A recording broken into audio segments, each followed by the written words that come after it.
Gonna have to need a drink by the end of this.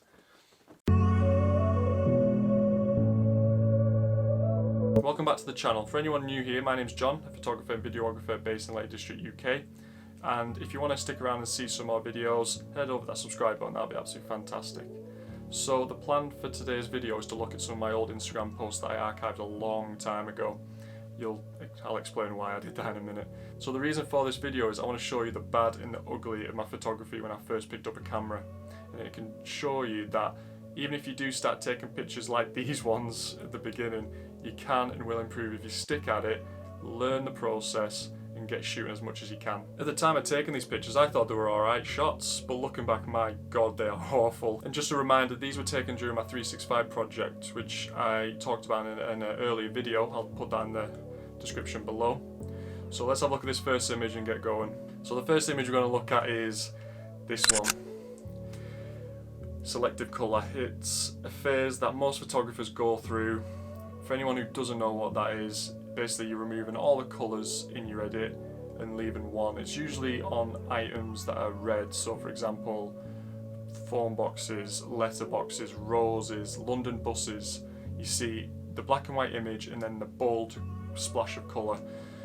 Like I say, most photographers go through this phase of doing this edit style, and I went nuts with it when I figured out how to do it. I did it on everything. As you can see here, this shot here is a kind of a back road in the Lake District. It's just on the west side of Thirlmere, and they had some of the autumn leaves on the side of the road, and I desaturated the whole image, just leaving the oranges. And yeah, like I say, at the time I thought this was a great shot, being really creative, and you know, awful, just awful. I can't believe I posted this one, and the fact that this isn't even the worst of the three is saying something. So image number 2 is this one, and yeah, I'll start this one by saying when you're doing a 365 project, it can be quite difficult to get a picture taken that day. You might think it must be easy, but some days I did struggle. So with this one, I knew exactly what I was trying to do. I was trying to get the toy horse to look like it was going around on the carousel, is it called? And the light in the background was supposed to be like the fair in the background with them moving really quickly around, if you get what I mean.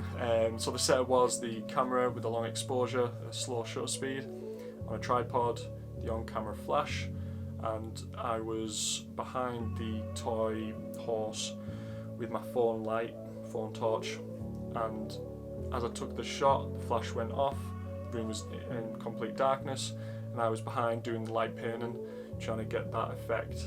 And yeah, this is what I ended up with. It's a half-assed attempt. I didn't really understand what I was doing at the time. I could probably do it again and maybe get a better outcome, but why would you want to? Maybe in 2020 with all these lockdowns where we're restricted on our movement, maybe it was a good idea to do that.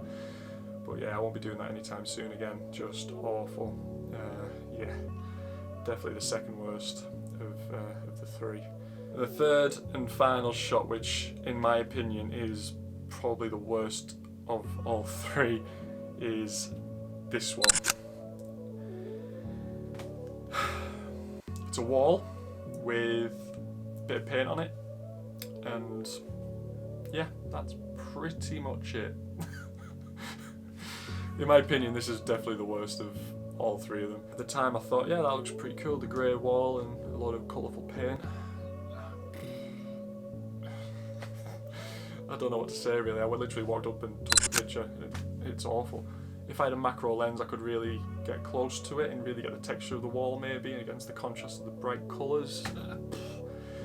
I don't think it would have made much difference. There's no redeeming qualities to this image. It is just terrible, and the fact that I thought this or any of the other pictures were post-worthy is just ridiculous. Now looking back on it, I can't believe I posted them, any of them.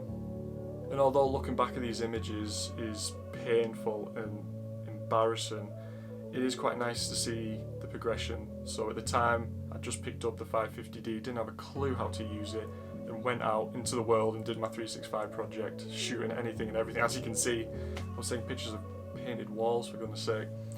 But it's nice to see that progression from a few years back, taking them types of images, to the Lake District landscapes that I'm taking now, which hopefully are better than awful selective colour edits of roads in the lakes.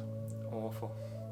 So there we have 3 of my probably worst images. Like I said, I could have picked a few more, but to keep this video a reasonable length, I've only chosen them 3.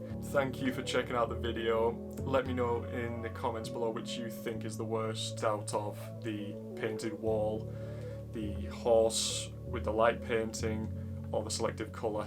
They're all pretty horrendous, but I know which one gets my vote, and it's definitely that brick wall. If you enjoyed this video, hit that like button, subscribe, the notification bell, you know the drill by now. That'd be absolutely fantastic, really appreciate it. To see some better shots than these, check out my Instagram at JWMarsPhoto. There's no brick walls, there's no paint, there's no messing around with toy horses, and there's definitely no selective colouring. I like to desaturate and have some moody images, but I do not do selective colouring anymore, I promise. So thanks for checking out the video, see you in the next one.